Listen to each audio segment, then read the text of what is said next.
नमस्कार दोस्तों, आज वापस से इसरो ने एक और लॉन्च कर दिया है आदित्य L1 का, जो कि अपने सोलर मिशन पर निकल चुका है। L1 पॉइंट तक, जो यहाँ से 1.5 मिलियन किलोमीटर्स दूर है। और आज हम जानेंगे उसके बारे में कुछ फैक्ट्स और उसके मेन ऑब्जेक्टिव्स की, उसे किस चीज़ की स्टडी करने के लिए भेजा गया है और कहाँ भेजा गया है और क्यों भेजा गया है इसी टाइम पे। आदित्य L1, जो कि मतलब उसका पूरा फुल फॉर्म होता है आदित्य लांगराज 1, जो कि लांगराज 1 जहाँ से आता है वो L1 पॉइंट है। अर्थ और सन के बीच की ग्रेविटेशनल फोर्स जहाँ एकदम नहीं होता, वो पॉइंट पे L1 पॉइंट पे, जो अर्थ से सबसे ज़्यादा नज़दीक है, बस 1.5 मिलियन किलोमीटर दूर, वहाँ भेजा गया है ताकि वो काफ़ी चीज़ें स्टडी कर सके। और उसके मेन ऑब्जेक्टिव्स भी मैं आपको बताऊँगा, जिसके कारण उसे वहाँ भेजा गया है, जो बाहर से ही रहकर उसकी आने वाली जो वेव्स और सोलर वेव्स होती है, सोलर विंड्स होती है, उसे स्टडी करके बताएगा काफ़ी सारी चीज़ें। 2 सितंबर 2023 या 11:50 के दिन आज, यानी कि उसे सक्सेसफुली लॉन्च कर दिया गया PSLV एक्सेल लॉन्च व्हीकल में ऑन बोर्ड करके। जिसके बाद अब उसकी जर्नी शुरू हो चुकी है, जो आज से करीब 108-9 दिन बाद खत्म होगी। और वो अपने गंतव्य स्थान यानी कि L1 पॉइंट पे जाके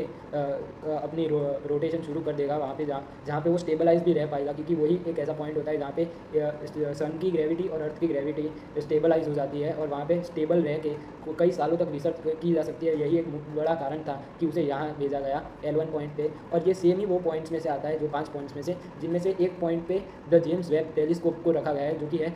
L2 पॉइंट, जो अर्थ के पीछे आता है, जिसके कारण उसे स्पेशली वहाँ ही रखा गया ताकि उसे दूर दूर तक दिख पाए, और जो अर्थ है वो उसे ढके रहे सन से, जिसके कारण सन की लाइट इंटरफियर ना कर पाए। उसी तरह से इसे L1 पॉइंट पे भेजा गया है ताकि वो सन को स्पेशली स्टडी करके अर्थ में इंफॉर्मेशन भेज सके। अब हम जानेंगे कि इसे किस चीज़ की स्टडी करने के लिए भेजा गया है और वहीं क्यों भेजा गया है, और सन में भी किस पार्ट की स्टडी करने के लिए भेजा गया है, जिसके कारण उसे इतना दूर रहकर भी वो स्टडी कर पाएगा। तो उसे मेजरली स्टडी करने के लिए भेजा गया है सोलर के अपर एटमॉस्फेयर में, जहाँ पे कोरोना लेयर होती है और उसके कई सारे इजेक्शंस होते हैं और काफ़ी सारी रेडिएशंस जो सन में से निकलती है। साथ ही साथ जो सोलर विंड में से पार्टिकल निकलते हैं, जो चार्ज्ड पार्टिकल्स होते हैं, जो कभी अर्थ के अंदर नहीं आ पाते, क्योंकि उसकी आउटर लेयर के कारण वो अंदर आ ही नहीं पाते। कुछ ही अमाउंट ऑफ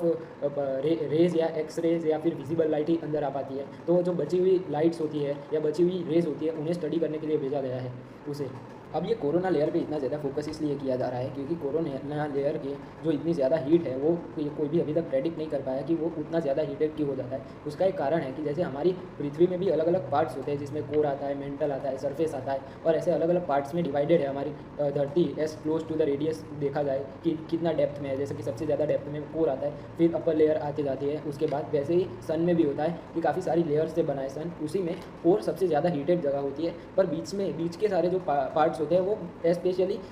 जो आउटर लेयर है कोरोना, उससे बहुत ज़्यादा ठंडे होते हैं, क्योंकि ये जो कोरोना लेयर है वो 1 मिलियन डिग्री सेल्सियस तक ज़्यादा हीटेड हो जाता है। और अगर कंपेयर्ड उसको